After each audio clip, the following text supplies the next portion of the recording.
అందరికీ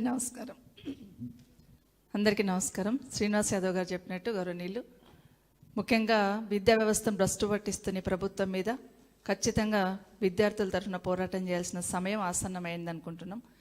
అదే అంశాన్ని వర్కింగ్ ప్రెసిడెంట్ గారు చెప్పిన విషయాన్ని దృష్టిలో పెట్టుకొని అందరం కూర్చొని డిస్కస్ చేసుకోవడం జరిగింది. ఈరోజు ఫీజు రియంబర్స్మెంట్ ఇప్పుడిప్పుడే పిల్లలకి అందరికీ కూడా సర్టిఫికేట్స్ తీసుకుంటూ ఉంటారు. పిల్లల్ని జాయిన్ చేయాల్సిన అవసరం ఉంటుంది. ప్రభుత్వం నుండి ఒక క్లారిటీ లేనప్పుడు వాళ్ళు ఎవరిని అడగాలో కూడా అర్థం కాని పరిస్థితులలో ఉంటారు. ఫీజు రియంబర్స్మెంట్ అనేది ఇప్పుడు కాదు, దాదాపుగా రాజశేఖర రెడ్డి గారు ఉన్నప్పుడు మొదలుపెట్టిన ఈ పథకాన్ని కేసీఆర్ గారు చాలాసార్లు గుర్తు చేసుకుంటూ పేదవాళ్లకు మేలు జరిగే పథకం ఇది కాబట్టి ఫీజు రియంబర్స్మెంట్ కొనసాగిస్తున్నాను, పలానా నాయకుడు స్టార్ట్ చేసినని చెప్పిన గొప్ప నాయకుడు కేసీఆర్ గారు. కానీ ప్రభుత్వం వచ్చినాక ముఖ్యమంత్రి గారు రేవంత్ రెడ్డి గారు అందరి నిశానాలు జరిపేసే ప్రయత్నంలో రాజశేఖర రెడ్డి నిశాన, కేసీఆర్ నిశాన కూడా చెరిపేయాలనే ప్రయత్నం చేస్తున్నారని ఆలోచిస్తున్నారు. కానీ దాని వెనకాల లక్షలాది మంది పిల్లల భవిష్యత్తు ఉందని మాత్రం మర్చిపోతున్నారు.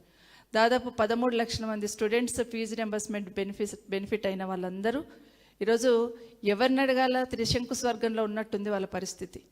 ఎందుకంటే కోర్టు ఆర్డర్ ఇచ్చినప్పుడు ప్రభుత్వం ఒక స్టేట్మెంట్ చేయాలా, మీరు ఎవరు టెన్షన్ పడకండి, బకాయిలు మేము చెల్లిస్తాము, మీకు సర్టిఫికేట్స్కి ఇబ్బంది ఉండదు, కాలేజీలో ఎవరు సర్టిఫికేట్స్ ఆపొద్దని ఒక స్టేట్మెంట్ ప్రభుత్వం నుండి రావాలి.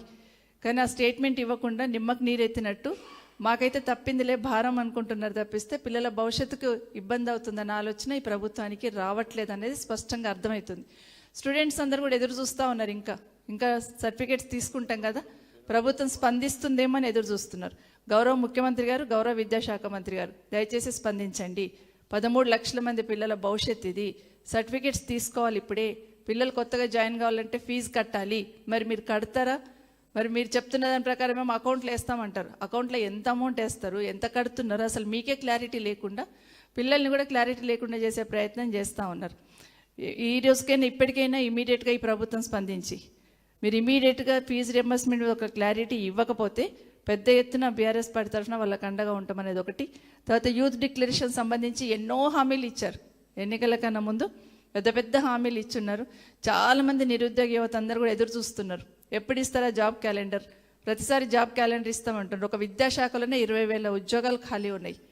ఎందుకు ఇవ్వట్లేదు, ఎందుకు మనసు రావట్లేదు ఉద్యోగాలు ఇవ్వడానికి? అటు రైతుల్ని చంపుతున్నారు, ఇటు నిరుద్యోగ యువతను కూడా ఎదురు చూస్తూ వాళ్ళు ఏం చేయాలో అర్థం కాని పరిస్థితుల్లో ఈరోజు తెలంగాణ రాష్ట్రంలో నిరుద్యోగ యువత అందరు ఎదురు చూస్తున్నారు. ఉద్యోగాలు లేవంటే ఉద్యోగాలు ఖాళీ ఉన్నాయి. ఒక్క విద్యాశాఖలోని 20,000 ఉద్యోగాలు ఖాళీ ఉన్నాయి. మరి ఎందుకు మనసు రావట్లేదు అనేది ఖచ్చితంగా వాళ్ళందరి తరఫున బీఆర్ఎస్ పార్టీ ప్రశ్నిస్తుంది. ముఖ్యంగా ఫీజు రియంబర్స్మెంట్ సంబంధించి అయితే ఇమీడియట్గా వాళ్ళకు ఒక క్లారిటీ ఇవ్వాలి. ఫీజు రియంబర్స్మెంట్ అంతా కూడా పిల్లల దగ్గర నుండి తీసుకోమని కోర్టు ఆర్డర్ ఇచ్చింది కాబట్టి పిల్లలు కాదు ప్రభుత్వమే కడుతుంది అని చెప్పాల్సిన బాధ్యత ఈ ప్రభుత్వం మీద ఉంది. జూన్ 2వ తారీఖు వస్తుంది. అప్పటి వరకు మీరు ఇమీడియట్గా ప్రభుత్వం నుండి స్పందన రావాలి. ఇంతకుముందు మాట్లాడుతూ చెప్పినారు కదా శ్రీనివాస్ యాదవ్ గారు, విద్యా వ్యవస్థనే భ్రష్టు పట్టించున్నారు. గురుకులాలలో పిల్లలు చనిపోతే పట్టించుకోరు, ఫీజు రియంబర్స్మెంట్ అంటే పట్టించుకోరు, ఓవర్సీస్ స్కాలర్షిప్ అంటే పట్టించుకోరు. గురుకులాలు ఎట్లా మూసేయాలా, ఎట్లా కేసీఆర్ పేరు తీసేయాలని ప్రయత్నం చేస్తున్నారు తప్పిస్తే గురుకులాల్లోనే 6 లక్షల మంది పిల్లలు చదువుతున్నారు. ఇప్పుడు అడ్మిషన్ స్టార్ట్ అయినాయి. అదొక క్లారిటీ లేకుండా నడుస్తున్న విషయాన్ని గుర్తు చేసుకొని ఇప్పటికైనా పైన రివ్యూ చేయడం కాకుండా డెప్త్లోకి వెళ్ళి రివ్యూ చేయండి విద్యాశాఖ మంత్రి గారు. స్కూల్ ఎడ్యుకేషన్ ఏ విధంగా సిస్టమ్ సెట్ కావాలా, ఏ విధంగా జూనియర్ కాలేజీలో గందరగోళం సృష్టించి మళ్ళీ చివరికి చేస్తున్నారు. అట్లాగే యూనివర్సిటీలలో ఖాళీలు ఉన్నాయి, వాటిని చూడండి. ఊరికి అనౌన్స్ చేస్తున్నారు తప్పిస్తే యూనివర్సిటీలకు నిధులు ఇస్తున్న సందర్భం లేదు. యూనివర్సిటీలలో మేము శాంక్షన్ ఇచ్చిన, కేసీఆర్ గారు ప్రభుత్వం శాంక్షన్ ఇచ్చిన ఉద్యోగాలు ఇంకా ఫిలప్ చేయలేదు.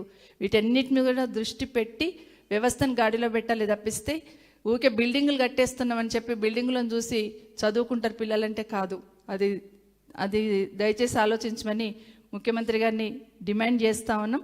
ఖచ్చితంగా మీరు ఫీజు రియంబర్స్మెంట్ రిలీజ్ చేస్తామని మీ దగ్గర నుండి సమాధానం ప్రభుత్వం నుండి రాకపోతే ఖచ్చితంగా వాళ్ళ వెనకాల ఉండి బీఆర్ఎస్ పార్టీ పెద్ద ఎత్తున ఉద్యమం తీసుకుంటుంది, వాళ్ళకు భరోసా ఇస్తుంది, అండగా ఉంటుంది. ప్రభుత్వము ఖచ్చితంగా మెడల్ వంచి పే చేసేటట్టు మన ఫీజు రియంబర్స్మెంట్ ఇచ్చేటట్టు తప్పకుండా వాళ్ళ వెనకాల ఉంటుందని తెలియజేసుకుంటూ ఇప్పటికైనా యూత్ డిక్లరేషన్ ఏదైతే ఇచ్చినారో దాన్ని ఒకసారి కనీసం తీసుకొచ్చి టేబుల్ మీద పెట్టుకోండి ముఖ్యమంత్రి గారు. ప్రియాంక గాంధీ గారితో తీసుకొచ్చి పెట్టున్నారు కదా యూత్ డిక్లరేషన్ అని, ఒక్కసారి దాన్ని తీసుకొచ్చి ముందు పెట్టుకోండి. దాని వెనకాల ఉన్నాయన్నీ కూడా దాంట్లో ఉన్న పాయింట్స్ అన్నీ వస్తాయి. అమరవీరులకు సంబంధించి పెద్ద పెద్ద స్టేట్మెంట్స్ ఇచ్చారు దాంట్లో. అట్లాగే యూత్ డిక్లరేషన్ అన్నారు, స్కూటీలు ఇస్తామన్నారు, రకరకాల హామీలు ఇచ్చున్నారు. వాటన్నిటిని కూడా నెరవేర్చే వరకు ఖచ్చితంగా బీఆర్ఎస్ పార్టీ పోరాటం చేస్తుంది. Thank you.